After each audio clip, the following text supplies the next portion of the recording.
Bonjour et bienvenue dans Yoga Bliss Podcast, le podcast pour faire de son hypersensibilité une force. Je suis Clémence, professeure de yoga fonctionnel, spécialisée en yin et en hatha et passionnée par la philosophie du yoga et son application. En tant qu'hypersensible, j'ai longtemps cherché comment vivre plus sereinement cette intensité. Mes émotions m'ont besoin de sens. Dans ce podcast, je te partage des outils concrets pour mieux comprendre ton fonctionnement, apaiser ton mental, revenir dans ton corps et avancer avec plus de clarté. Je t'emmène sur un chemin d'exploration intérieure mais aussi collective. À travers des épisodes solo et des conversations avec des invités, je t'invite à explorer un yoga qui soutient l'équilibre intérieur et nourrit l'idée d'un monde plus juste, plus solidaire et profondément sensible.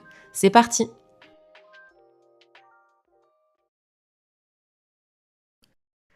Bonjour tout le monde, je suis ravie de vous retrouver pour un nouvel épisode de podcast. Et aujourd'hui, je ne suis pas toute seule pour l'épisode. C'est le premier épisode avec une invitée. Là, en l'occurrence, c'est une invitée. Et cette invitée, c'est ma formatrice de yin et spécialiste du yin yoga, Hélène Watkins. Alors peut-être que vous avez déjà vu passer son compte Instagram. Sur Instagram, elle partage énormément de contenu sur le yin yoga sur Instagram. Elle a aussi son podcast Yin and Out et je vous mettrai donc dans la description de l'épisode tous les endroits où vous pouvez la retrouver pour du contenu et découvrir son enseignement. On a passé 1 heure et demie à discuter de beaucoup de choses. On a parlé de yin yoga, de kundalini aussi parce qu'elle est tout fraîchement diplômée de kundalini yoga. Elle va bientôt commencer à donner des cours de kundalini. Et on a parlé bien sûr de sensibilité. Alors, Hélène, elle n'utilise pas le mot hypersensibilité, mais de sensibilité, de grande sensibilité. Voilà, on a parlé pas mal de ça et de comment le yoga vient l'aider au quotidien aussi à ce niveau-là. Et comment aussi sa sensibilité vient nourrir ses cours aussi dans son enseignement. Donc, on a parlé de toutes ces choses-là. C'était une conversation super intéressante. Et avant de vous laisser justement avec notre conversation, je prends juste un petit temps pour venir vous parler du programme que je prépare pour cet été, la parenthèse Yin, un programme de yoga, de groupe qui aura lieu en ligne, que j'ai pensé justement pour les personnes hypersensibles, très sensibles et qui souhaiteraient apprendre à mieux se connaître, à mieux comprendre leur fonctionnement aussi et puis à mieux accueillir leurs émotions grâce aux outils du yoga et grâce aux outils également de régulation du système nerveux. Donc ce programme, il va démarrer le 7 juillet prochain. Les portes vont bientôt ouvrir vers la fin du mois de juin. Et si ça vous intéresse, si ce programme vous parle déjà ici, là, de ce que je vous dis, vous pouvez vous inscrire sur la liste d'attente pour recevoir toutes les informations, donc le programme plus détaillé et également les personnes qui seront inscrites sur la liste d'attente auront accès à des bonus exclusifs pour les personnes qui sont sur cette liste et un tarif préférentiel. Voilà, c'est aussi l'avantage d'être sur cette liste d'attente. Donc si ça vous intéresse de recevoir toutes ces infos, ça ne vous engage absolument à rien, à part juste recevoir des nouvelles de moi quand les infos plus détaillées vont sortir, avec aussi la date d'ouverture des portes. Vous pouvez donc vous inscrire sur cette liste d'attente. Je vous mets le lien dans la description de l'épisode. Et sans plus tarder, je vous laisse donc avec notre conversation avec Hélène. Bonjour Hélène, Hello Clémence. je suis ravie de t'accueillir sur le podcast aujourd'hui. Tu es ma première invitée, ma toute première invitée. Donc, je suis vraiment contente de t'accueillir aujourd'hui pour parler de yin, yoga, c'est ta spécialité, et puis aussi de sensibilité aussi. Et tu vas me dire un peu aussi où tu te situes par rapport à tout cet aspect-là et comment aussi le yoga t'aide au quotidien par rapport à ça, si ça t'aide bien évidemment. Avant de démarrer notre conversation par rapport à tous ces sujets, est-ce que tu peux te présenter? Oui, donc je suis Hélène, je suis professeure de yoga. J'enseigne depuis 8 ans maintenant. Ça fait du coup longtemps que je pratique le yoga. Ça commence à dater. Euh, j'ai découvert le yoga vraiment comme une activité de mouvement. Voilà, moi j'avais fait de la danse, j'ai fait beaucoup de théâtre. Donc j'aimais les choses un peu fluides, artistiques, et je trouvais que le yoga avait un peu une forme de créativité, de liberté comme ça. et aussi cet aspect méditatif, reconnexion à soi que j'aimais bien. La vie a avancé et j'ai fini par me former, devenir professeure à temps plein il y a donc 8 ans maintenant. Et aujourd'hui, je me spécialise dans le yin yoga. Donc, c'est vraiment ma discipline de cœur. Je suis formatrice en yin yoga. Donc, je forme des professeurs pour qu'eux-mêmes, ils enseignent le yin et que cette pratique soit plus répandue, puisque elle est encore au final assez peu connue par rapport à d'autres types de yoga. Après, en tant qu'enseignante, je donne des cours multiples. Je viens récemment de me former au Kundalini. Je suis formée également au Vinyasa. Bon, j'ai un panel de choses parce que j'aime beaucoup la variété. Et si je devais décrire mes cours, je dirais que, au final, même peu importe le style de cours, c'est toujours un moment de reconnexion à soi. Vraiment, depuis le début de mon enseignement, je n'ai jamais porté une grande valeur à la réalisation des postures. Ça ne veut pas dire que c'est pas bien, hein, c'est chacun voit midi à sa porte. Mais moi, ce qui a été le plus impactant et le plus important pour moi, c'est que mes élèves se sentent bien et un moment de reconnexion à eux-mêmes sur le tapis, que ensuite le yoga les permette de mieux dormir, être moins stressés, avoir vraiment un impact puissant sur leur vie et pas juste j'ai fait une cool posture, même si voilà, c'est chouette aussi, mais ça a été pour moi ce point le plus fort. Et donc, via le yin, après, je me suis formée à des disciplines parallèles pour accompagner justement le bien-être des gens. Donc, la méditation sonore, la médecine chinoise.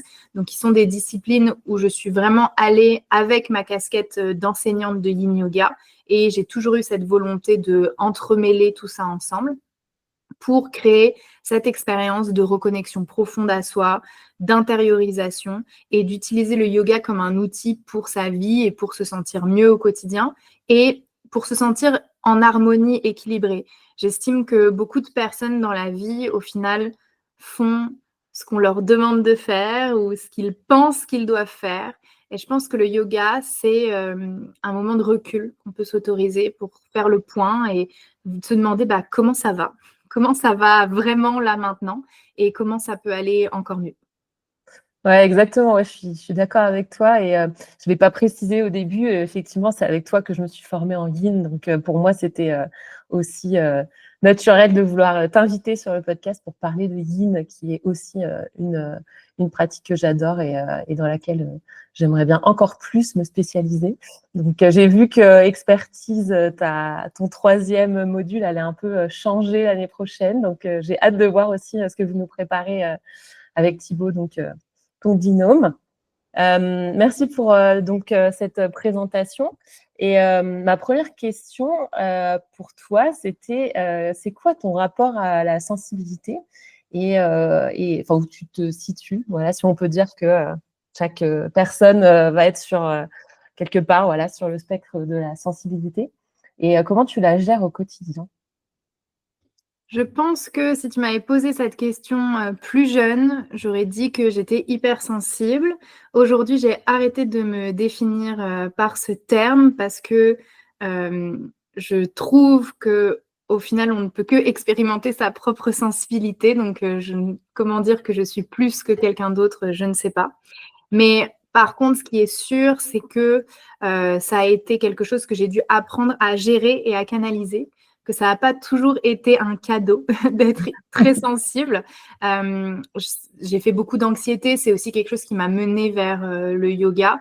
Et aujourd'hui, je sais que tout le monde me perçoit comme étant quelqu'un de très calme, très tranquille. Et j'ai une nature assez calme, mais cette nature calme a amené aussi beaucoup de stress. Je suis quelqu'un qui peut avoir tendance à se mettre beaucoup la pression, à vouloir toujours tout bien faire comme il faut. Enfin, voilà. Et donc ça a mêlé à ma sensibilité la peur de décevoir, la peur de ne pas être assez bien, plein de choses comme ça. Ça m'a créé beaucoup d'émotions négatives, en fait, il faut quand même le dire. Et je pense que j'ai beaucoup fantasmé sur le fait d'être moins sensible. J'ai beaucoup eu ce truc de les gens moins sensibles, ils sont tranquilles. Bienvenue au club.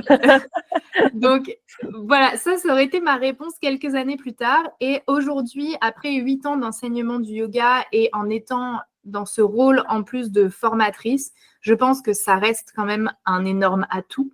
Et je ne suis pas sûre que je pourrais faire tout ce que je fais, ou en tout cas que ça aurait le même impact si je n'avais pas cette sensibilité.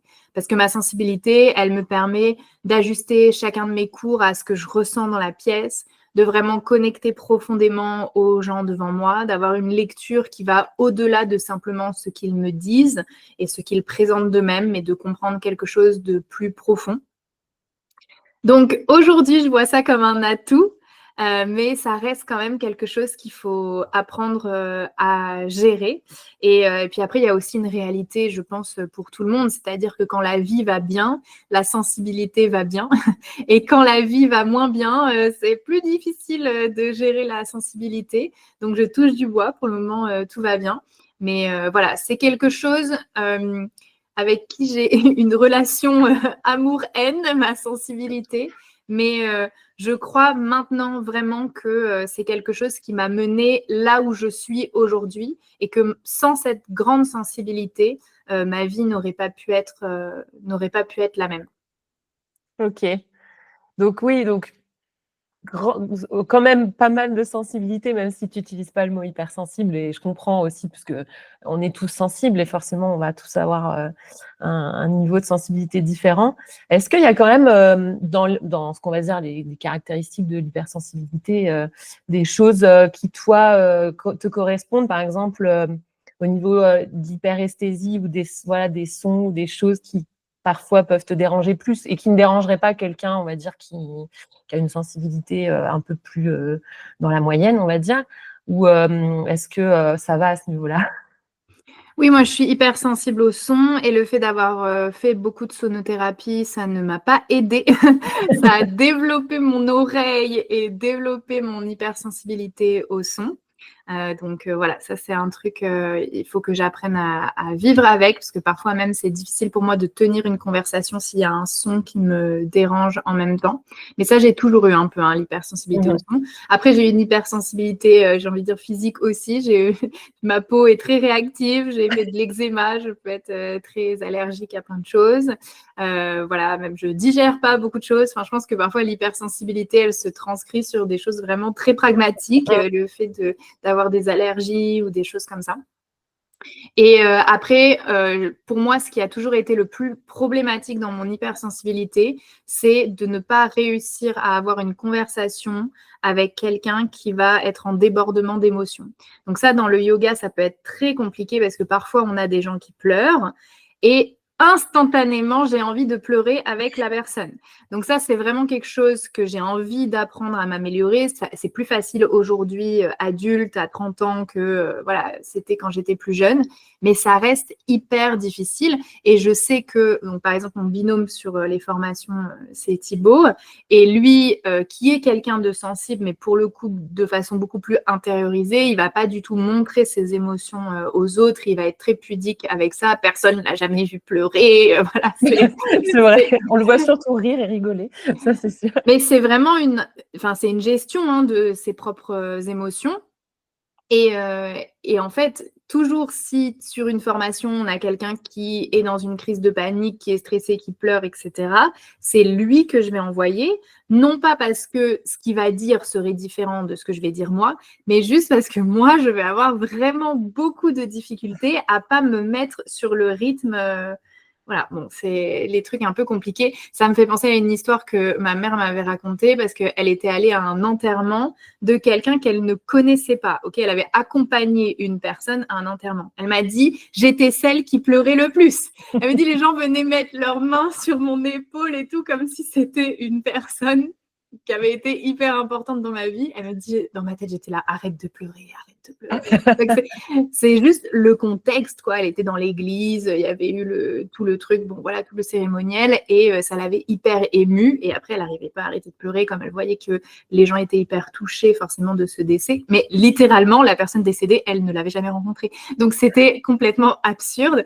Et je vais être vraiment dans cette lignée-là. Donc, ça, c'est, je trouve, un des points un peu chiants de l'hypersensibilité. Ou après, j'ai déjà eu ce truc aussi, peut-être que tu as eu ça, Clémence, de avoir un débordement d'émotions et du coup ne pas réussir à te faire comprendre, tu vois. Donc, par exemple, es dans une situation où tu es énervé contre quelqu'un et tu vas pleurer. Et la personne va te voir comme quelqu'un un peu d'hystérique, quelque chose d'exagéré. Et toi, tu es là, non, en fait, ce que je veux te dire, c'est très clair. Je suis énervée. C'est ce que j'ai à dire est très clair. C'est juste, ça sort d'une façon complètement peut-être disproportionnée ou en tout cas débordante d'émotions.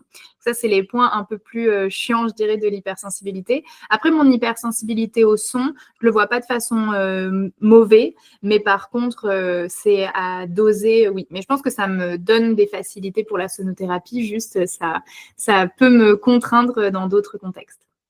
Ouais, c'est vrai que dans l'hypersensibilité, oui, il y a à la fois, alors tout de suite, on pense quelqu'un qui pleure pour un oui ou pour un non. Moi, ça a longtemps pas du tout été mon cas. Au contraire, et je pleurais pas assez et je gardais tout à l'intérieur, ce qui n'était pas du tout une bonne chose. Le jour où j'ai compris qu'il fallait quand même que je laisse sortir les choses, ça m'a beaucoup aidée, en vieillissant aussi. Mais oui, ça peut vraiment se présenter, bah oui, vraiment au niveau des sens, en fait, tout simplement. Moi, les bruits aussi, les bruits, c'est par exemple en tant que prof, même en tant qu'élève d'ailleurs, parce que ça a commencé quand j'étais élève, j'ai beaucoup de mal à prendre des cours de yoga en extérieur. Je peux pas. Il y a tout qui me distrait, les sons, même au niveau du regard, du coup, j'ai les yeux qui partent partout. Et on me dit souvent, ah, tu veux pas, il va faire beau, tu veux pas organiser des cours dehors. Bah non, c'est vraiment dur pour moi et même en tant que prof maintenant de rester très concentrée à ce niveau-là. Et parce que ouais, j'arrive pas à filtrer et c'est difficile de me concentrer. Donc à ce niveau-là, ouais, je suis un peu comme toi. Et Je pour rejoins, je déteste aussi donner des cours en plein ouais, air. Donc. alors à moins que on soit dans un parc où vraiment c'est un Oui, peu un plus endroit fermé, privé. ouais. Voilà, c'est ça, c'est privé. Moi, j'ai un jardin chez moi et mon studio est chez moi, donc j'ai dit aux élèves aussi cet été, on pourra peut-être se mettre dans le jardin parce que voilà, c'est fermé, c'est mon jardin, il y a personne qui traverse le jardin. Mais c'est vrai que j'ai déjà pris des cours à La Rochelle, on a plusieurs grands parcs et c'était cool quoi de pouvoir être sous les arbres et tout, mais en fait il y a les vélos, il y a les joggeurs, il y a les gens qui promènent leurs chiens et, euh, bon et puis parfois ceux qui nous regardent faire aussi et qui peut être hyper déstabilisant. Et donc c'est vrai que ouais, les cours en extérieur, ouais, je n'y arrive pas. Tout le monde me dit En tant qu'élève, ça me gêne moins, mais je vais être aussi distraite, mais ça me gêne ouais. moins d'être distraite.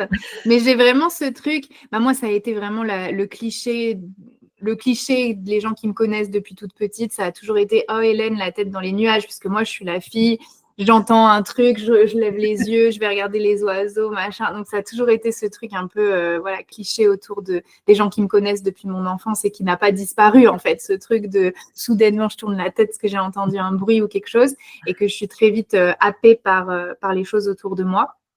Mais en tant qu'élève, je ne suis pas forcément dérangée de ça. C'est plus chiant peut-être pour la prof qui me voit être happée par d'autres choses. Mais par contre, en tant qu'enseignante, oui, ça me perturbe beaucoup, beaucoup, beaucoup. Mais ça va aussi avec le perfectionnisme, le fait de vouloir tout contrôler. Je pense que parfois, c'est des choses qui sont qui vont ensemble. Je ne sais pas si c'est le cas de tous les hypersensibles, mais en tout cas, beaucoup d'hypersensibles que je connais ou de gens qui ont une grande sensibilité vont avoir ce truc de perfectionnisme parce qu'on a voulu apprendre à maîtriser notre sensibilité via contrôler des choses.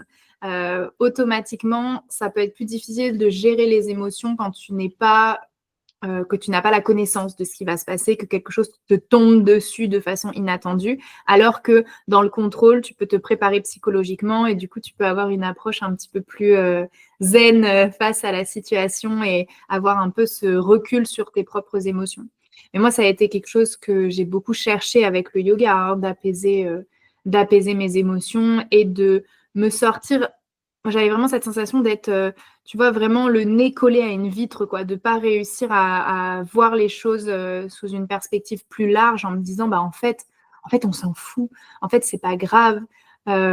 Et donc, le yoga m'a permis de trouver cette distance et d'être beaucoup plus zen aujourd'hui avec beaucoup de choses qui m'auraient complètement chamboulée avant.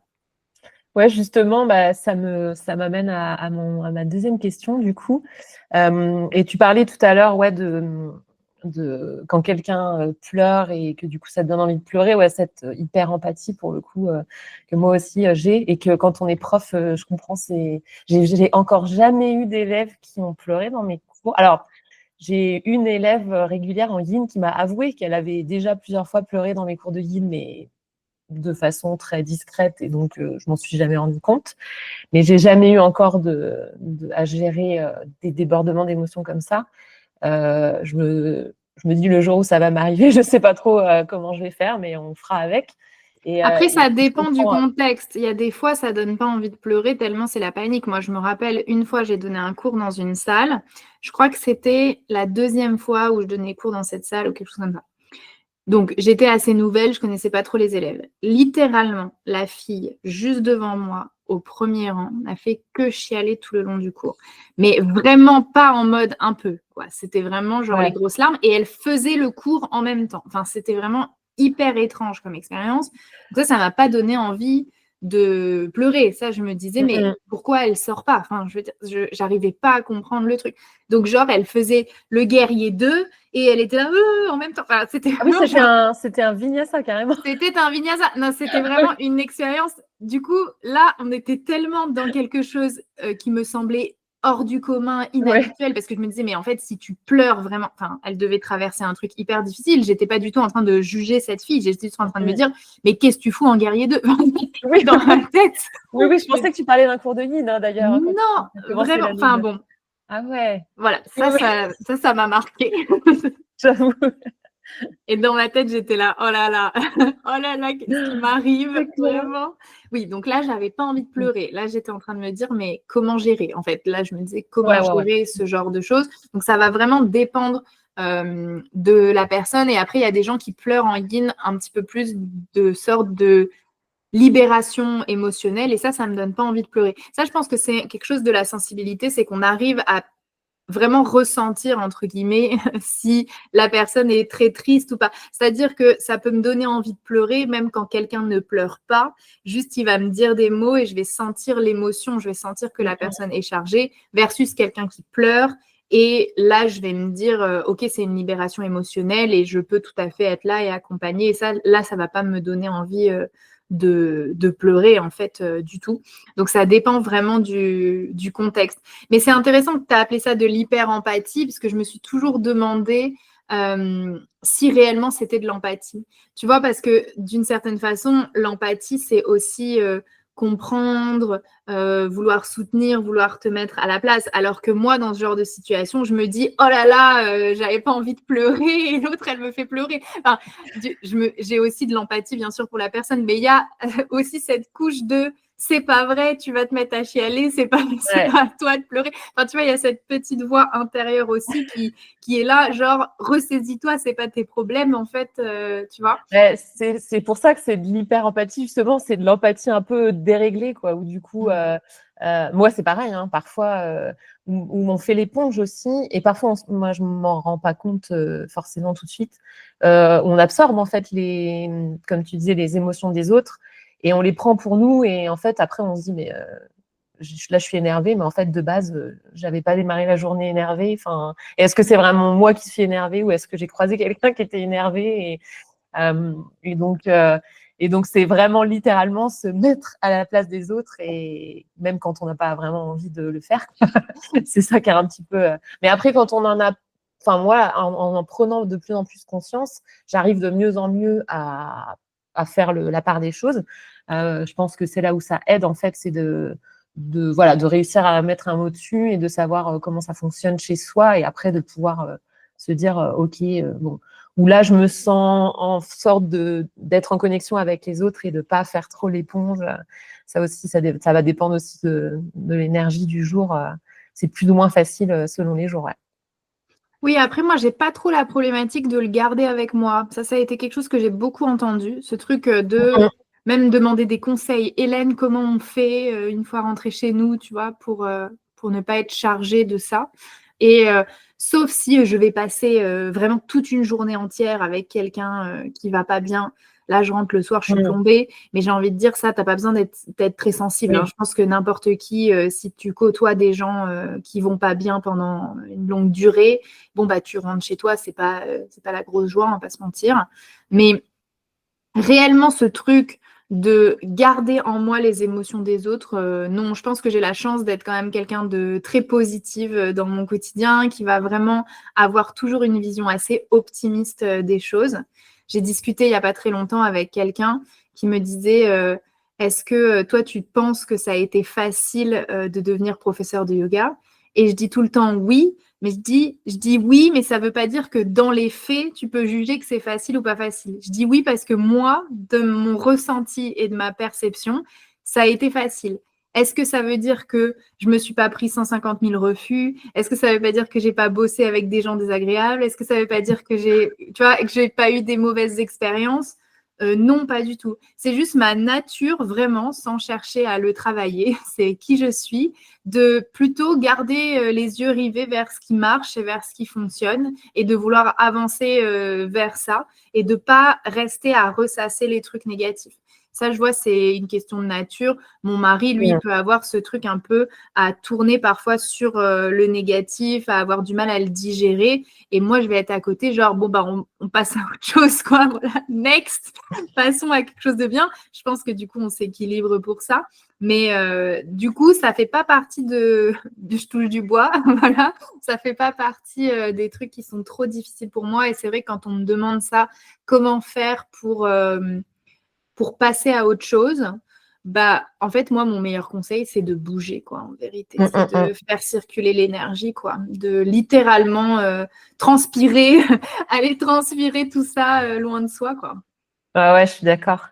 Et du coup, donc oui, ma deuxième question que je ne t'ai pas encore posée, et quand tu parlais de ta sensibilité du coup par rapport au yoga et à ta pratique du yoga. Donc ma question c'était oui, quel rôle du coup tient ta pratique du yoga à ce niveau-là? Comment ça peut t'aider justement à, comme tu disais, à gérer et mieux vivre ta sensibilité au quotidien? Je pense que ça va dépendre des émotions aussi qui me traversent. Si alors dans le passé, clairement, ça m'a vraiment aidé à prendre du recul, à prendre des décisions, à ne pas être juste la tête dans mes émotions. Enfin, moi, j'avais vraiment, voilà, ce ressenti d'être la tête contre la vitre, vraiment pas de visibilité, juste à voir mes émotions, à ressentir mes émotions et donc d'avoir cette capacité à prendre du recul et à être un petit peu plus dans la raison versus les émotions, même si personnellement, je ne crois pas à la division entre raison et émotion. Je pense que les deux se rencontrent en permanence. Mais disons que cette capacité à sortir un peu la tête de la situation et à voir les choses avec une perspective plus large, plutôt que d'être que guidé par des émotions qui parfois peuvent être des émotions de peur, de doute, d'insécurité, etc. Donc ça a été vraiment mon expérience qui m'a menée jusqu'à l'enseignement du yoga parce que je me suis dit, en fait, le yoga, c'est incroyable pour se connaître soi-même. Moi, ça a été vraiment ça qui m'a... J'ai adoré le yoga pour plein de raisons. Mais ce qui a fait que j'ai voulu enseigner, c'est que je me suis dit, c'est un outil incroyable pour se connaître soi-même. Vraiment, ce truc-là. Et pour moi, ça a été intrinsèquement lié à la sensibilité, à cette capacité de sortir de son ressenti émotionnel pour avoir une meilleure compréhension de qui on est. Et puis en plus, plus jeune, forcément, on est aussi en quête identitaire. Et aujourd'hui, je dirais que le yoga, c'est ce qui me permet de maintenir mon état zéro. C'est mon seuil d'équilibre, en fait, dans ma vie. Si vraiment j'ai des émotions qui sont très négatives, que je suis très énervée, très stressée, je pense que là, je vais avoir besoin de passer par l'étape où je crame mon énergie. Donc, je vais courir, nager, voilà, faire des choses qui vont plus m'amener dans un état de transpiration pour réussir à vider mon énergie, pour peut-être ensuite, une fois de retour chez moi, faire du yin. Mais avoir en tout cas cette étape-là, si je suis sur ce type d'émotion qui vraiment bouillonne en moi. Mais par contre, au quotidien, c'est vraiment ce qui me permet de maîtriser mes émotions et de ne pas passer dans un état anxieux. Et je sais que les périodes de ma vie où j'ai reconnecté à cette anxiété, bah, je faisais beaucoup moins de yoga. En fait, il n'y a pas photo. Quand j'en fais régulièrement, eh bien, ça me maintient dans un état beaucoup plus calme, beaucoup plus zen. Aujourd'hui, c'est devenu, entre guillemets, ma personnalité, vu que les gens me disent ah bah Hélène, t'es comme ça. Mais ça se trouve, si on m'empêchait de faire du yoga, je redeviendrais la Hélène d'avant qui était beaucoup plus anxieuse, beaucoup plus stressée, beaucoup plus nerveuse. Parce qu'avec l'hypersensibilité et la sensibilité, parfois, il y a ça aussi. Hein, il y a les nerfs, le fait de ne pas réussir à dompter ses émotions et donc à dompter ses mots, son attitude dans une certaine situation, chose qu'aujourd'hui, je ne suis pas du tout. Donc, je crois que c'est ça qui me permet d'être une bonne personne au quotidien.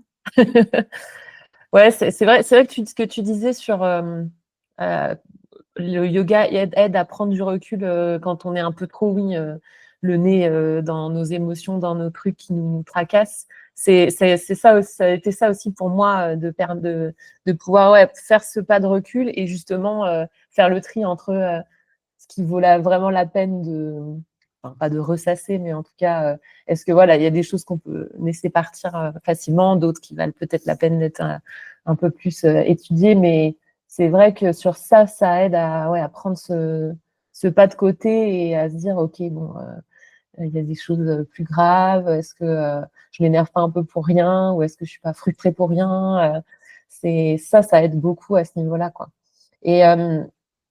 Et suivant les états aussi, est-ce que, enfin, suivant, oui, les états émotionnels, ou il y a des pratiques particulières vers lesquelles tu vas aller directement en fonction de comment tu te sens. Tu disais, oui, quand tu te sens plus énervé, tu vas vraiment aller bouger.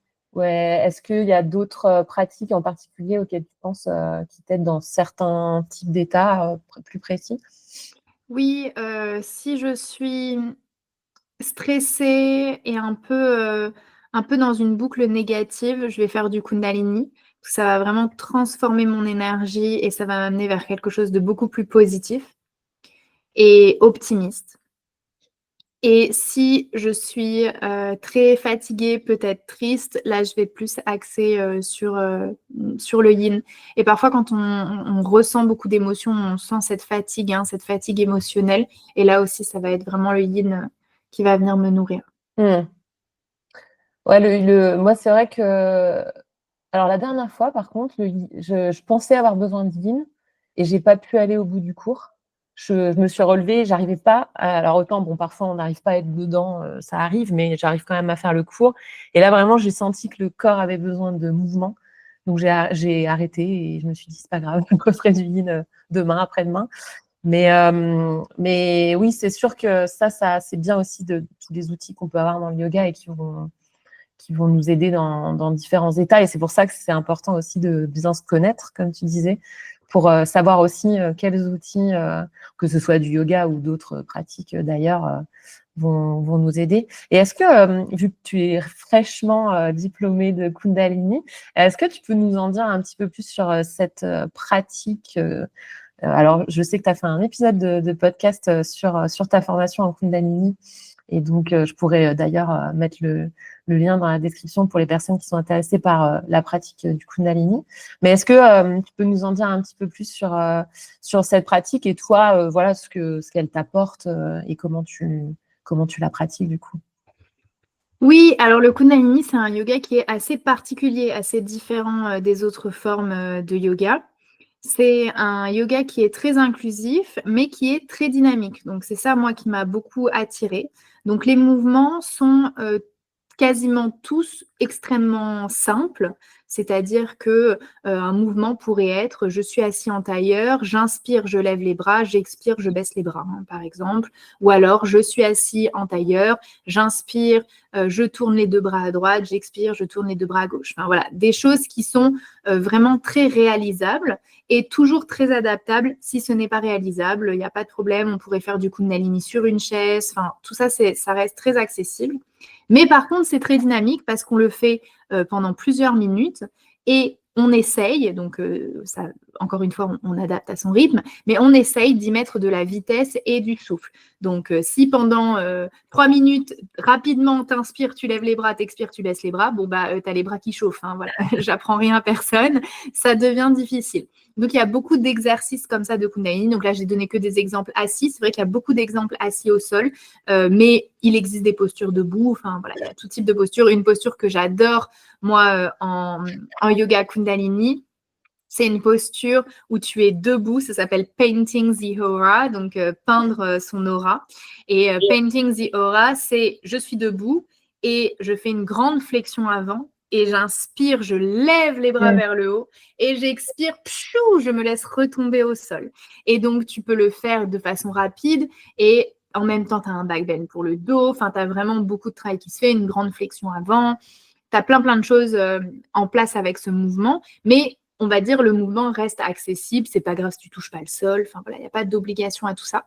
Et moi, j'avais vraiment cette envie, puisque j'enseigne le Vinyasa, donc avant de me former au Kundalini, le Vinyasa était la seule discipline dynamique que j'enseignais en fait. J'enseignais le Yin et le Vinyasa. J'ai déjà donné des cours de Hatha, mais c'est loin d'être ma spécialité. Majoritairement, c'était le Vinyasa. Le Vinyasa, j'adore. Le Vinyasa, j'adore. Je trouve que c'est trop cool comme pratique. Moi, pour ma pratique personnelle, j'aime bien faire des postures un peu difficiles, un peu challengeantes. Je trouve ça très rigolo. Mais je vois bien que ça ne peut pas accueillir tout le monde, en fait. Et ça m'a créé de la frustration au fur et à mesure du nombre d'années d'enseignement, notamment parce que je donne beaucoup de retraites de yoga.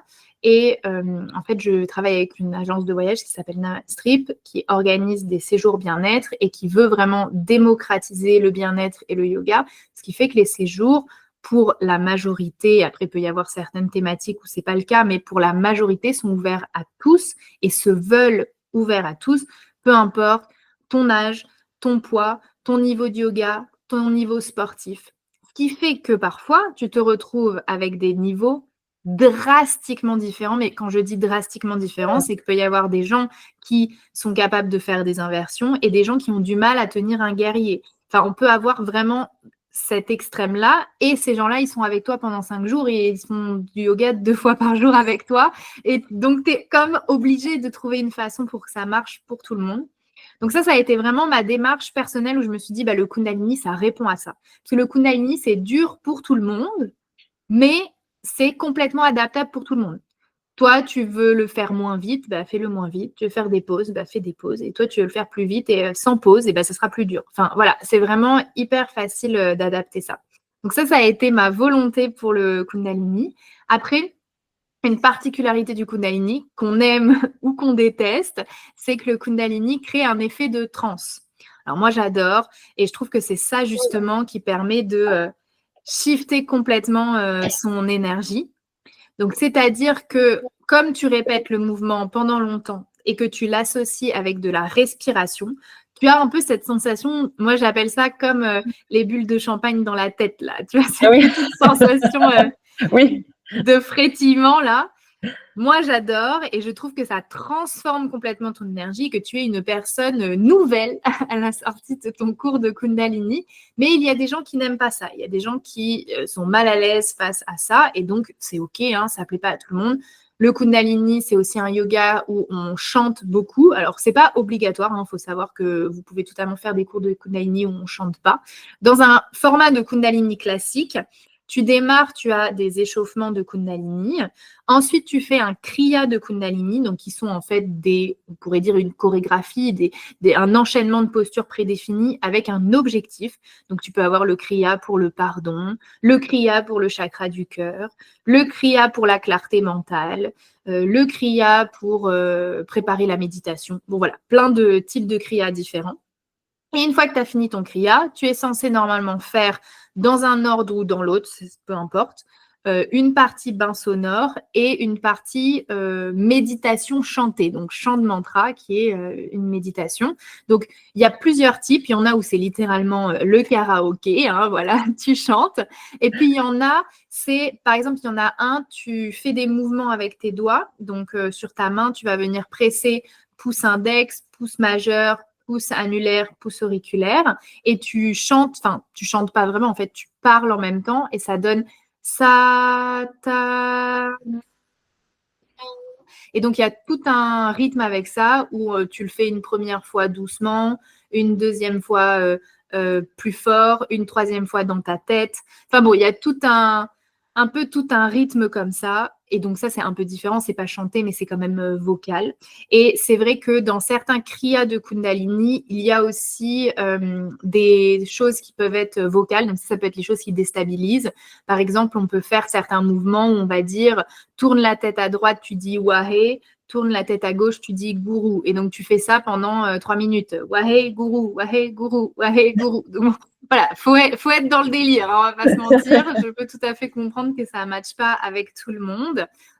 Et après, comme n'importe quel cours de yoga, ça va aussi dépendre de l'enseignant. Moi, je connais beaucoup de gens qui ont vraiment détesté le yoga Kundalini. Et quand je leur pose des questions, en gros, ce qui en ressort, c'est que c'était hyper dur. Donc, le cours n'a pas été adapté au fait que ils étaient débutants. Ils n'ont rien compris, on leur a rien expliqué. Ils étaient là, wahe, gourou, sans savoir ce que ça voulait dire ou pourquoi on le faisait. Enfin, donc, automatiquement, ça ne peut pas te donner une bonne expérience. Si tu es avec un prof qui a la volonté de te faire aimer sa discipline et de te le faire comprendre et de l'adapter à toi et à tes besoins, je pense que dans tous les cas, ça, c'est sympa, c'est rigolo à tester. Après, comme tout dans la vie, il y a des choses où on se dit, c'est cool, je l'ai fait une fois. Puis il y a des choses où on adore et on a envie d'en refaire tout le temps. Voilà. Mais ouais, moi, le Kundalini, c'est aussi une pratique qui, en tant qu'enseignant, voilà, comme ça fait 8 ans que tu fais la même chose. Et le yoga, ça reste une discipline très répétitive. Régulièrement, je redis les mêmes choses. Régulièrement, j'ai des débutants dans mes cours. Il faut recommencer les bases de l'apprentissage. Et donc, j'avais envie de faire quelque chose de nouveau. Et le Kundalini, c'est très différent. Donc, moi, ça m'a stimulée pour ça aussi. Et soudainement, j'ai vraiment dû remettre ma casquette de débutante, recommencer de zéro, apprendre des nouvelles choses. Et dans mon enseignement, ça m'ouvre vraiment une porte à faire quelque chose de nouveau. Quand je vais donner à partir, je vais commencer en juillet et après j'en aurai un deuxième en septembre, mais que je vais donner du coup mes 2 cours de Kundalini par semaine, ça sera vraiment quelque chose de différent par rapport aux autres cours que je propose. Ça, c'est cool aussi en tant que humain, tout simplement, de varier, de varier ce que l'on fait dans sa vie, quoi. Ouais, c'est clair. Et puis, c'est comme tu disais, expliquer, enfin, surtout pour le Kundalini, pour tous les styles de yoga, j'ai envie de dire, mais en plus, le Kundalini, qui vit un peu des histoires un peu pas top en ce moment dans les médias, on va dire. Je pense que c'est important, oui, d'expliquer, voilà, on va faire ça, et, le cours se passe comme ça, et puis après, moi la seule fois où j'en ai pratiqué, c'était dans les formations avec Thibaut. Et Thibaut a cette façon de l'amener justement qui fait que c'est parce que moi j'avais une vision du Kundalini, j'étais là, qu'est-ce que c'est que cette pratique, tout le monde en blanc avec les turbans et tout, j'étais un peu comment dire, réfractaire, hein, carrément. Donc Thibaut a cette façon de l'amener aussi qui est un peu plus terre à terre, on va dire, j'ai envie de dire, pour une pratique qui est un peu particulière. Et je pense que c'est important. Et puis après, voilà, on teste, on aime. Si on n'aime pas, on le refait pas. Mais voilà, à tester. Et j'ai hâte, moi, de découvrir, toi, ton enseignement de cette pratique. Parce qu'en plus, oui, chaque prof va être différent et chaque approche va être différente. Donc ça, ça va être intéressant, je pense. Oui, Thibaut, ce qu'il aime beaucoup dans le Kundalini, c'est justement l'intensité que tu peux y mettre. Donc, tu vois, chacun va y trouver son Ouais, truc. c'est Moi, ce ça, que important. j'aime, oui, moi, ce que j'aime dans le Kundalini, c'est le fait que les kriyas ont des objectifs, que comme en yin, il y a une thématique, il y a un fil conducteur. Et donc, ça permet, en tout cas, moi, comment je le vois, de faire du yin de façon dynamique. Enfin, moi, j'ai un peu cette vision-là du Kundalini. Mais tu vois, par exemple, le fait de comprendre pour aimer, moi, j'y ai toujours cru parce que mon premier cours de yin, j'ai détesté parce que j'ai rien compris. Parce Ah oui, qu'il n'y a eu aucune explication. Je n'avais aucune idée qu'on allait rester longtemps dans les postures. Je me rappelle même d'avoir fait la posture du hamac où donc on a la sangle derrière la tête et au niveau du pied. Et moi, j'avais jamais utilisé les sangles comme ça, donc je ne savais pas comment bloquer la sangle. Parce que quand tu utilises la sangle en yoga dynamique, tu t'en fous, tu peux tenir les 2 bouts avec tes mains, tu n'as pas besoin de bloquer la sangle en fait. Et donc moi, ça glissait derrière la tête. Tu crois que le prof, il est venu pour m'aider, rien à foutre.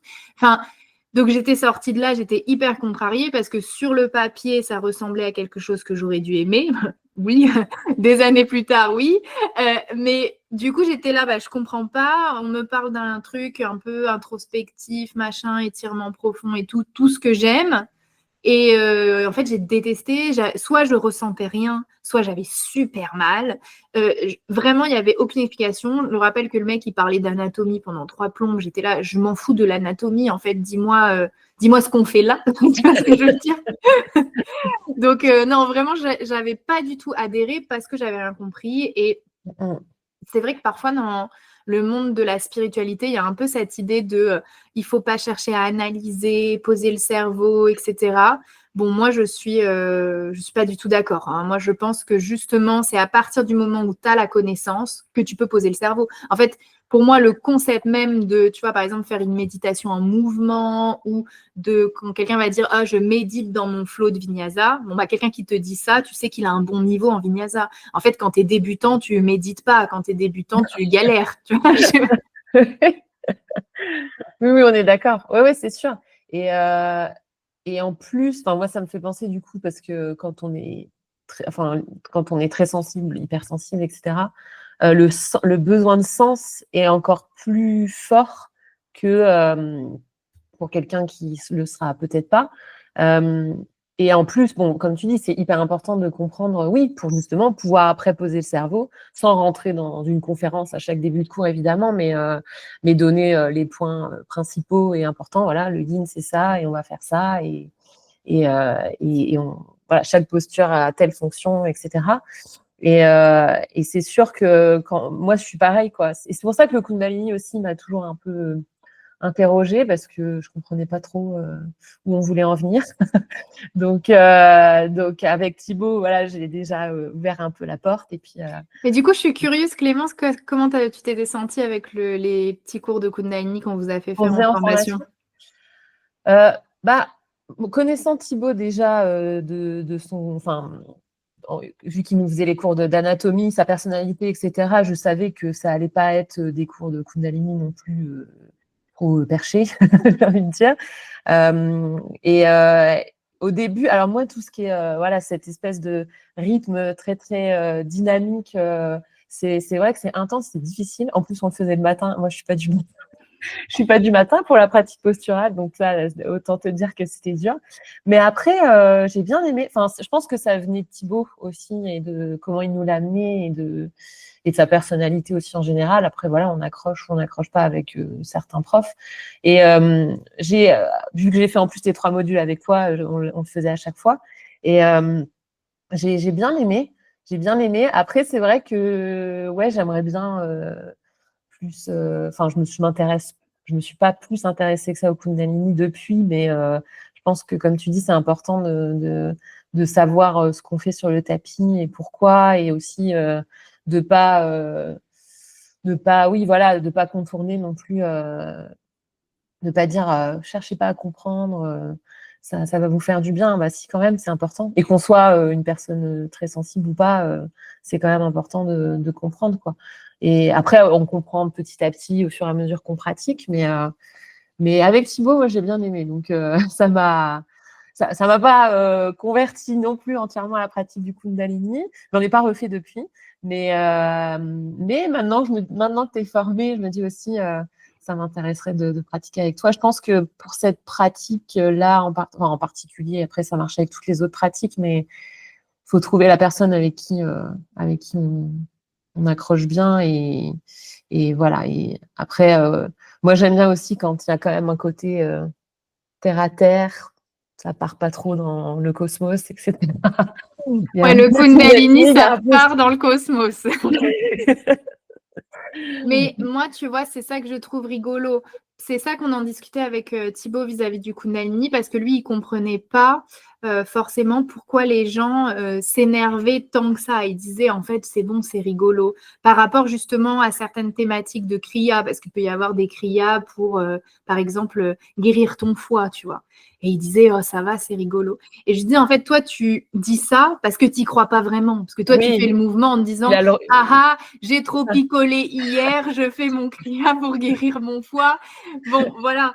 Mais en fait, si quelqu'un ne va pas se soigner et ne va pas chez le médecin parce qu'il fait son kriya pour guérir son foie, là, c'est grave, là, c'est plus du tout rigolo. Et en fait, lui n'avait pas forcément cette perspective que certaines personnes pouvaient être tellement embrigadées dans le truc qu'ils avaient plus ce discernement qui, en fait, a été un réel problème avec le Kundalini. Les gens n'ont plus vu ça comme une pratique très cool, puisque c'est une pratique très cool, mais ont vu ça comme quelque chose qui répondait à absolument tous les problèmes que tu peux avoir dans ta vie.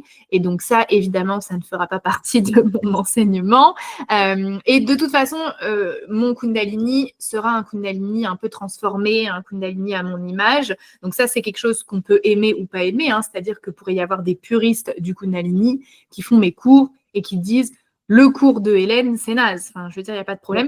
Comme moi, qui suis une grosse puriste du yin, je pourrais faire le cours de quelqu'un qui fait un yin remixé et qui dit non, mais ça, c'est n'importe quoi, c'est pas du yin. Enfin, voilà. Après, on peut tous aller se battre pour ces combats.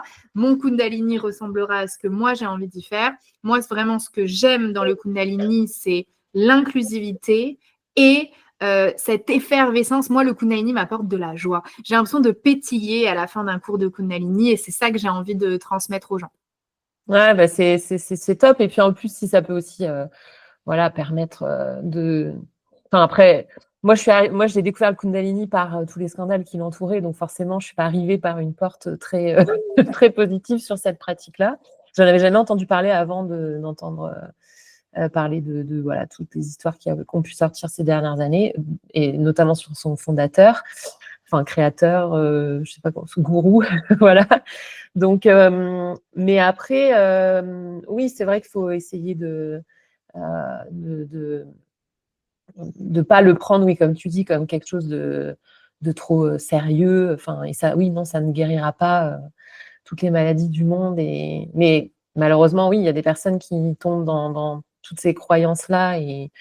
Et en tant que prof, c'est important aussi de remettre les pendules à l'heure par rapport à tout ça, quoi. Ça reste du système de la croyance et c'est pas, voilà, ça va pas être la pilule miracle, mais par contre, comme tu dis, comme toute pratique dynamique, ça peut être une pratique qui fait du bien à plein de niveaux, sans qu'on en attende non plus des miracles sur, voilà, pour tous les aspects de sa vie, quoi. Donc j'ai hâte de découvrir tes cours de Kundalini. Oui, puis c'est vrai qu'il y a eu beaucoup de scandales autour du Kundalini qui ont explosé et bien entendu, hein, grande liberté à tout le monde de choisir lié à ces scandales du coup ne pas en pratiquer. Mais il faut savoir qu'il y a eu énormément de scandales dans le yoga. Donc en fait, oui, pas que dans le Kundalini. oui, voilà, c'est ça. Donc en ce moment, le Kundalini est en lumière et on en parle beaucoup. Et nous, on est dans le milieu parce qu'il faut réaliser que les gens qui ne sont pas dans le milieu, Oui. ils connaissent rien. Enfin, tu vois, ils savent pas. Hein. Donc nous, on regarde ce genre de choses et donc forcément, on se pose plein de questions. Mais après, voilà, c'est juste une triste réalité que dans le yoga, il y a eu beaucoup de scandales. Hein. Voilà, il faut juste dire les termes aussi. C'est ça. Que dans le yoga, malheureusement, il y a eu beaucoup d'hommes qui ont été des gourous puissants et qui ont du coup malheureusement influencé des personnes dans la mauvaise direction, abusé de leur pouvoir. Voilà, ça a été des choses qui ont été malheureusement communes. Et donc aujourd'hui, on parle du Kundalini. Des années auparavant, on parlait du Bikram. Enfin bon, voilà.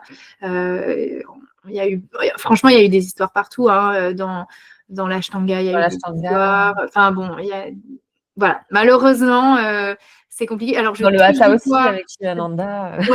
Oui, alors pas directement Shivananda, mais son disciple number one, là, oui. Et celui qui est parti aux États-Unis. Et je touche du bois parce que dans le yin, pour le moment, on n'a pas eu de scandale. Donc, on va espérer que ça reste comme ça. Mais c'est vrai que c'est difficile. Enfin, je veux dire, si demain, il y avait un scandale dans le yin qui éclatait, je serais hyper mal à l'aise de promouvoir le yin en disant c'est trop génial, quoi. Donc, je comprends que c'est difficile, surtout pour les gens qui étaient hyper embrigadés dans le Kundalini, qui, comme tu dis, s'habillaient tout en blanc, portaient le turban, enfin, allaient vraiment au fond du truc. Et soudainement, tu remets en question tout ça. C'est vraiment lourd, un lourd chemin. Et je pense que c'est important aussi parce que je crois que parfois, on va du coup aller taper sur ces gens-là. Alors qu'en fait, ces gens-là, ils sont aussi victimes de tout ça. Donc, je pense que c'est important de ne pas aller se dire « Ah, mais regarde telle personne, elle fait ça, c'est mauvais. Enfin, tu vois, d'avoir aussi ce recul personnel, de se dire, de un, j'ai le choix. J'ai le choix d'aller ou de ne pas aller faire un cours de yoga. J'ai le choix d'aller ou pas aller faire un cours de Kundalini. Personne ne m'oblige à rien. Et ensuite, de se dire que chacun a le droit d'avoir son propre cheminement, c'est quelque chose... Enfin, moi, si demain, il y avait un scandale énorme qui éclatait au yin yoga, bah, comment tu veux que d'un coup, c'est toute ma vie, c'est aussi tout mon argent, toute ma façon de vivre ma vie. Je ne peux pas dire d'un coup, tchou bye, j'arrête de faire du yin. En fait, dans ce cas-là, je ne paye plus mon loyer, je ne mange plus. Enfin, il y a beaucoup de... Oui, malgré tout, il y a beaucoup de facteurs qui rentrent en jeu. Donc, je crois aussi qu'il faut laisser le temps au temps et aussi se dire que malheureusement, bah, des hommes pourris, il y en a partout, quoi. Hein. Enfin, voilà, hein, c'est le Oui, yoga. oui. Et puis après aussi se positionner en tant qu'enseignant, ne pas avoir peur d'en parler aussi. Comme tu disais, toi, ton formateur, il s'est complètement détaché justement de l'école originelle de Kundalini et il en parlait. Enfin, pour lui, Alors, c'est nous, clair dans c'est son... vraiment un gros sujet, c'est-à-dire que dans ma formation, on n'apprend pas les kriyas de Yogi Bhajan, donc Yogi Bhajan étant le fondateur du Kundalini. Les kriyas qu'il a créés ne sont pas appris durant la formation. Enfin, voilà, il y a une vraie dissociation qui est faite. On ne nous demande pas de porter le turban. On nous dit que si on veut s'habiller en blanc, il faut qu'on mette une touche de couleur pour justement se dissocier de la tradition du Yogi Bhajan. Donc, on nous dit carrément même, ok, si tu veux être à fond Kundalini, le turban tout en blanc, mais dans ce cas-là, porte une couleur. Et on nous a fait tout un cours autour de la signification des couleurs. J'ai trouvé ça mignon pour se dire, en fait, peut-être tu peux associer la couleur à ton énergie personnelle, par exemple une couleur qui te ressemble plus, ou alors au kriya. Par exemple, tu te dis, ah, bah, aujourd'hui, je m'ai enseigné tel kriya, donc je vais plutôt mettre un foulard rouge, un foulard bleu. Enfin, tu vois, je trouvais ça un peu mignon comme réflexion aussi. Et donc, c'était vraiment une démarche de se dissocier de la tradition. Ouais. Ça, c'est bien. Ça, c'est bien pour le coup. Pour moi, c'est un bon point parce que, comme tu dis, même si, voilà, on n'est pas obligé de tout jeter à la poubelle dès qu'il y a un scandale, parce que dans ce cas-là, bah, l'ashtanga aussi, on aurait pu faire la même chose. Mais par contre, oui, important pour le coup de se positionner. Et ça, c'est bien que tu aies pu trouver aussi, toi, une formation comme ça pour quand même te former à cette pratique, quoi. Donc, oui, ça, j'aurais pas suivi une formation qui me dit Yogi Bhajan, il est trop génial, on s'en fout s'il a agressé je sais pas combien de femmes. oui, je te connais, je n'en doute pas. J'aurais pas été d'accord, tu vois. Voilà. Donc, mais après, chacun aussi se place de la façon dont il a envie de se placer là-dessus. Faites du yin, il n'y a pas de scandale. Voilà. Pour l'instant, on touche du bois, c'est clair. Et par rapport du coup à la création de tes cours, alors que ce soit Yin, Vinyasa et bientôt Kundalini, comment justement ta sensibilité elle vient nourrir tes cours dans ta préparation de cours, enfin de ce que tu partages aux élèves? Je pense que c'est sûrement là où ma sensibilité est la plus utile dans ma vie quotidienne, parce que ça me permet vraiment de dire la bonne phrase au bon moment. Enfin, ça, c'est vraiment, je pense, une particularité de mes cours, la façon dont je parle, dont je rythme mes mots, dont je choisis de transmettre mon yin. Dans le choix de la musique, dans le choix des silences, dans l'ordre des postures, dans la façon dont j'amène la thématique, dans l'exploration toujours intérieure que je propose à mes thématiques. Je n'aime pas qu'une thématique soit juste survolée de façon théorique. J'aime vraiment qu'elle soit intégrée et ressentie d'un point de vue donc sensible, émotionnel. Donc je crois que ma sensibilité, c'est vraiment ce qui nourrit tous mes cours. Et même par exemple en Vinyasa, où évidemment le cours va être plus physique, hein, rien que par le fait que c'est ce que la pratique oblige hein, d'une certaine façon. Toujours à la fin de mes cours, il y a un retour à soi, il y a un moment d'introspection, il y a des questionnements personnels, comment je me sens maintenant, comment va le corps, comment va le mental, est-ce qu'il y a eu une transformation, qu'est-ce que cette transformation peut m'apporter dans ma vie, qu'est-ce que je veux emmener ensuite au-delà du tapis. Donc, c'est vraiment quelque chose qui est la base de mon enseignement. En fait, je pars de ma sensibilité, je pars de ce qui existe pour créer ensuite. Et j'ai fait un épisode de podcast récemment autour de comment je crée mes cours. Et j'ai dit que je créais toujours mes cours de façon floue. Parce qu'en fait, je ne peux pas créer un plan extrêmement structuré. Ça va automatiquement changer avec les gens qui sont devant moi. Et donc, mon cours, qui peut être grosso modo le même sur une semaine, ne va jamais être exactement le même. C'est toujours un peu transformé, modifié en fonction de ce que je ressens dans la pièce et de ce que je ressens que les gens ont besoin. Ouais, c'est vrai. C'est vrai, c'est l'avantage quand on est très sensible aussi, on arrive à bien capter ça et à l'adapter toujours. Ouais, il faut se laisser une marge de manœuvre, je pense, même si on a un thème global et après faire des petites modifs si besoin. Moi aussi, je le fais en fonction du groupe qu'on a en face et aussi en dynamique même. Enfin, moi, je fais des cours aussi yin-yang, donc Hatha et Yin et parfois j'avais prévu un truc et en fait tout le monde est crevé, donc je change, je modifie et j'adapte. Ça, c'est important, ouais. Et du coup, c'est vrai que ton enseignement, il est très basé sur les émotions. Et puis, c'est des notions aussi qui sont très présentes dans la médecine traditionnelle chinoise, donc enfin, sur laquelle se base aussi la pratique du yin. Et comment est-ce que tu penses que cet aspect, justement, ça peut aider quelqu'un qui va être très sensible, quoi, du coup? Je pense que la médecine chinoise, c'est un peu une boussole pour les personnes sensibles. Je pense que c'est vraiment parfait. Je crois que ça aide aussi beaucoup l'enseignant à parler d'émotions sans forcément trop se dévoiler. Parce que toujours, c'est important, hein, je crois, il faut mettre de l'authenticité, il faut mettre sa propre sensibilité, peu importe qu'on soit une personne qui se juge très sensible ou non. Mm, Mais mm. il faut tout de même mettre sa propre sensibilité dans son enseignement, puisque c'est comme ça que nos cours sont vraiment uniques et vont connecter d'un point de vue plus que superficiel, vont vraiment impacter les gens dans leur être. Et parfois, on a envie de parler de choses parce que c'est notre propre sensibilité, mais on n'a pas les mots, on n'a pas les termes. Et la médecine chinoise, ça donne toute ce vocabulaire, ce langage pour aller approfondir les émotions, aller approfondir son ressenti. Donc, on peut soudainement parler du poumon pour évoquer la tristesse. Donc, on y va de façon détournée, on y va de façon posturale, on y va via un étirement, via une sensation pour aller chercher l'émotion en profondeur. Donc, au final, on arrête de voir un peu les émotions comme des bugs, comme des problèmes. Ça devient un peu des messages, des informations. Et via le yin, on peut comprendre comment faire circuler ces messages, ces informations, débloquer, libérer.